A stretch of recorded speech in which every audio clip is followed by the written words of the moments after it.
चिरां जिल्ला हिसाबै जिल्लानि जिनिखि मौसम बेयो फैयै 2 बोसोर फैबायमोन आरो बे हिसाबैनो जोङो 10 आरो 11 डिसेम्बर बेवहाय जोंनि चिरां जिल्ला एबसुनि जिनिखि मोनसे जथुम्मा बे हाबाफोरखौ लानाय जादों आरो मैया थांनाय मोनायाव जोङो थान्दै मेल मोनसे सावरायनानै जानानै थांबाय आरो बेवहाय जोङो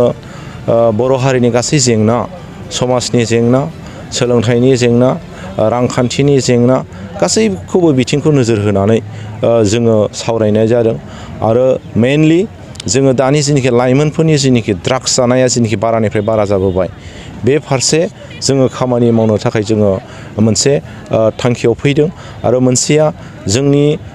बे ओनसोलाव जोंनि बे रायजो राजा बर' मानसिफ्रा बांसिनै आबाद बिथिङाव सोनारनानै थांनानै दङ बेखायनो आबादनि फारसेबो जोंनि आबादारिफोरखौ ट्रेनिं होनायफोरनि गेजेरजों माखासे गोरों जोंनि आबाद मावग्रा बिथांमोनखौ लानानै रिसर्स हिसाबै लानानै फैनानै बिथांमोननि गेजेरजों फोरोंथाय बादा होनायनि गेजेरजों जोंनि आबाद फारसे दावगाहोनाय आबादारिफोरखौ बे फारसेबो खामानि मावनो थाखाय जोङो थिरांथा लादों। सोलोंथाइ बिथिङाव दुलाराय बर' फरायसा आफादा खामानि मावगासिनो दङ। इयुनावबो जोङो खामानि मावबाय थानो थाखाय जोङो थांखि लानाय जाबाय आरो मोनसेया जोंनिनो मोनसे मिशन स्किलनि थाखाय जेनिखि खामानि मावनो दुलाराय बर' फरायसा आफादनाव मोनसे थांखि दंखायो। बेखायनो जोंनि लाइमोनफोरखौ स्किल डेभेलपमेन्टनि थाखाय जोङो ट्रेनिं होनाय खामानि मावनाय बे फारसेबो खामानि मावनो थाखाय जोङो सानगासिनो दंखायो आरो बेखौ जोङो चिरां जिल्लायावनो थानाय IOCL नि जेनिखि कम्पानिनि जेनिखि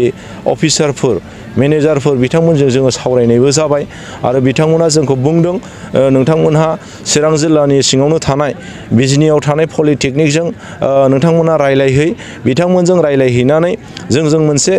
सोमोन्दो जायोबानो जेनिखि जोङो स्किल डेभेलपमेन्टनि थाखाय ट्रेनिं होनायनि जेनिखि खामानिफोर मावनो लानाय बेखौ जेबो उसुबिदा जानाय नङा होननानै बिथाङा जोंनो फोरमायथिदों आरो बे हिसाबैनो दिनै जोङो बे प्रसेसफोरखौ खालामगासिनो दङ आरो इयुनाव बे खामानिखौ मावफुंनो हायोबा जोंनि ओनसोलाव थानाय लाइमोनफ्रा माखासे गोरिब न'खरनि थाखाय फरायनायाव ड्रप आउट जानानै थाबाय फरायफुंजोबनो हायासै सोरबाया गोसो दङमोनबाबो बिथांमोना थानो गोनां जाबाय बै लाइमोनफोरखौ जोङो नैबे स्किल फारसे जोङो जे माने माखासे खामानिफोरखौ जोंनि बर'नि लाइमोनफ्रा माखासे गोरिब न'खरनि थाखाय फरायनायाव ड्रप आउट जानानै थाबाय फरायफुंजोबनो हायासै सोरबाया गोसो दङमोनबाबो बिथांमोना थानो गोनां जाबाय बै लाइमोनफोरखौ जोङो नैबे स्किल फारसे जोङो जे माने माखासे खामानिफोरखौ जोंनि बर' मानसिफ्रा रोंथारा बै माखासे खामानिफोरखौ जोङो फोरोंथाय होनायनि गेजेरजों बिथांमोनखौ गाव गावनि जिउखौ दैदेनलांनायनि मोनसे राहा जोङो जाहाथे देखायनानै होनो हायो बे फारसे खामानि मावनो थाखायबो जोङो थांखि लानाय जादों। नोंथांमोना 2 बोसोरनि जिखिनि जथुम्मायाव मा हाबाफारि लाफानाय जादों? दा बे 2 बोसोरनि जथुम्मा बेवहाय जोङो बे एखेयानो होननानै जोङो बुंनांगोन समाज बिथिं फारसेथ' जोङो खामानि मावखानांगोन दिनैबो जोंनि गेजेराव दायनि सन्देह खालामनानै बुथारनाय मानाय बेथ' जोबखायाखैनो बे बिथिंबो जोङो गोबां खामानि मावनांगौ दङ आरो बेखौ जोङो मावनो थाखाय जोङो थांखि लानाय जाबाय। दिनै जोंनि चिरां जिल्लायाव गोबां ओनसोलाव जोंनि मानसिफ्रा बर' मानसिफ्रा हादान ओनसोलाव थानानै दङ बिथांमोननो बोरैहाय माखासे ओनसोलाव माने हा मोननायनि जेनिखि मोन्थाय आरो जोंहा मोनसे फरेस्ट डिलार्स एक्टनि आन्दाराव जोंहा हा मोननायनि मोनसे मोन्थायबो दंखायो बै मोन्थायनि गेजेरजों जोंनि ओनसोलनि मानसिफोरखौ बोरै हा मोनहोनो हायो बिनि फारसेबो जोङो सरकारखौ खावलायगोन नारसिनगोन आरो मिरु एबसुनिसिमबो जोङो बे खबरखौ दैथायहरनो थाखाय जोङो थांखि लानाय जादों। नोंथांमोननि 2 बोसोरनि जिखिनि जथुम्मानि गेजेरजों थान्दै मेलनि गेजेरजों नोंथांमोननि जिखिनि डिस्ट्रिक्टनि बिबाना सोलाय सोल' जाबाय नामा? बेवहाय जोङो गोबाङैनो डिबेट जालायदोंमोन लास्ट एगजिकिउटिभ जोङो चिरां जिल्लानि बेयावबो जों सावरायदों आरो नै दाख्लै बावैसो जोङो जोंनि चिरां जिल्लानि जेनिखि केबिनेट मेल बेयावबो जोङो सावरायनाय जादोंमोन आरो नै मैयाबो जोंहा जिल्लानि मोनसे DWC जायो बेयावबो जोङो सावरायनाय जादों बेयाव गोबां डिबेट जादोंमोन गोबां जुक्तिफोर बेयाव फैदों दा बेनि गेजेराव जोङो सावरायै जोङो मोनबाय चिरां जिल्लायाव माने चिरां जिल्लानि जेनिखि मावफुं सम जेनिखि मावनायनि सम बे टार्म्सआ बियो माने मिरु एबसुजों मिलाया जोंनाबो बोसोरनैयानो खिन्थु जेनिखि जुथुमा जानाय जोंनि बडि फर्मेसन बा सोलाय सोल' खालामनाय बियो बिथांमोननिजों जोंना मिलाया। दा बेखायनो जोङो मैया मोनसे थांखि लानाय जाबाय। माखासे आनसलिकफोरनि जुथुमाया एसे सिगां जानानै थांबाय, बिथांमोना बोसोरनैनि थाखाय दाबाय। जोङो बिथांमोनखौबो खावलायबाय, नोंथांमोना बोसोरनैयानो दाबायबा बोसोरनैयानो थाथोंसै, नाथाय जिनिखि बोसोरनै आफाद जाबाय बियो 6 मासनि थाखाय उनावहाय एक्सटेनसन खालामनानै आरो 6 मास आरो एक्सटेनसन खालामबावनानै मिरु आफादनि जिनिखि मावसम बिथांमोनजों जाहाथे खिन्थु जेनिखि जुथुमा जानाय जोंनि बडि फर्मेसन बा सोलाय सोल' खालामनाय बियो बिथांमोननिजों जोंना मिलाया। दा बेखायनो जोङो मैया मोनसे थांखि लानाय जाबाय। माखासे आनसलिकफोरनि जुथुमाया एसे सिगां जानानै थांबाय, बिथांमोना बोसोरनैनि थाखाय दाबाय। जोङो बिथांमोनखौबो खावलायबाय, नोंथांमोना बोसोरनैयानो दाबायबा बोसोरनैयानो थाथोंसै, नाथाय जिनिखि बोसोरनै आफाद जाबाय बियो 6 मासनि थाखाय उनावहाय एक्सटेनसन खालामनानै आरो 6 मास आरो एक्सटेनसन खालामबावनानै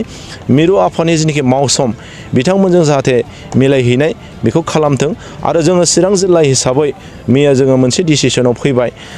थाखानाय जिनिखि गोजाम मोनसे आफाद बेखौनो आरोबाव एसे एनै सोलाय सोल' खालामनानै 6 दाननि थाखाय जोङो एक्सटेनसन खालामनानै लानाय जाबाय। आरो थांखिया बेनो, मिरु आफाद एबसुनि जिनिखि मावसम बिथांमोनजों मिलायनायनि थाखाय जोङो बेखौ एसे जोंनि जिनिखि दुलाराय बर' फरायसा आफादनि संबिजित बेवहाय जोङो नायनानै जोङो